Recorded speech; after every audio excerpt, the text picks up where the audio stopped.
But to Shannon's point about why there's pushback to turning this into a national holiday, and this is something.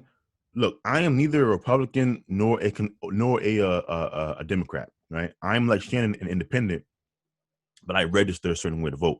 Mm-hmm. But look, man, here's something that Republicans have to own.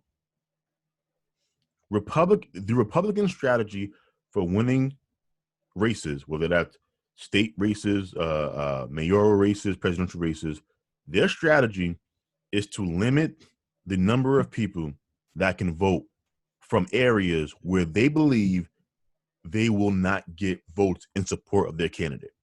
This is not an opinion. Like, there is no other side to what I just said. I am not one of these partisan people who are always talking bad about Republicans or always talking bad about Democrats. But what I said, I think Shannon would co-sign, what I just said. It can't be debated. Everywhere you look, it'll be these long-ass lines. People waiting 3-4 hours to vote because last year there was 30 polling locations open. This year it's 15, and then a year after that it's a 5. They want to create conditions where it is so stressful, so aggravating to vote that people will drive up, see the line, and they go home. Mm-hmm. That has to stop. Yes, it does. I don't think Republicans are particularly evil for doing this. I think they're doing this because it is politically advantageous. Here's what I mean. In a inverted world, Shannon, let's say if most of the electorate was Republican, I believe Democrats would do similar things. I think they would try to limit the number of people that can vote and only have the polling locations in areas where people lean Democrat in a Republican-heavy society. Mm-hmm. Republicans, if you want to win elections and you have any ounce of self-respect or any belief in this democracy that you claim to love so much, convince people with your arguments. If the electorate is leaning left, it is on you to give people a reason to lean conservative.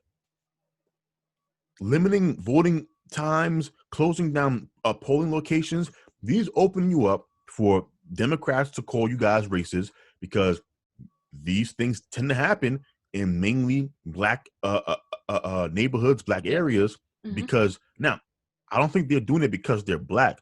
I think they're doing it because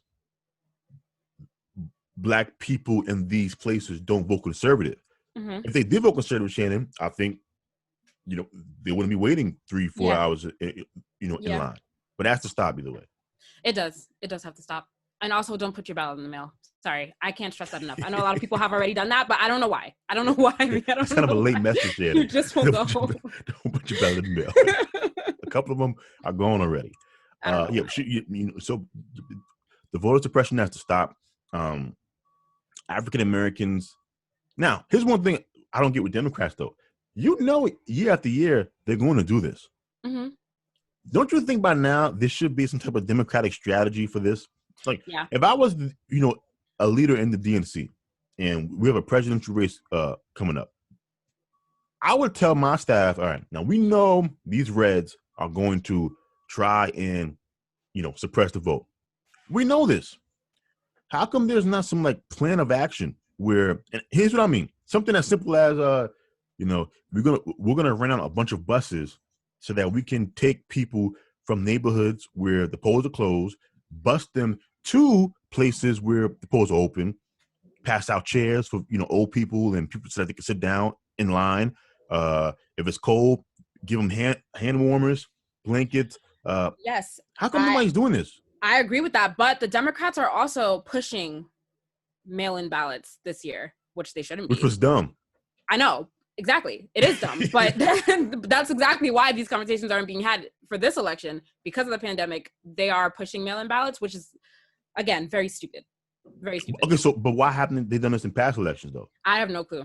I don't know why they haven't done it in past elections. It just seems like to me like we kind of know the playbook, but yet all we do is complain about it. Every presidential election, Shannon, there's a bunch of articles written about voter suppression.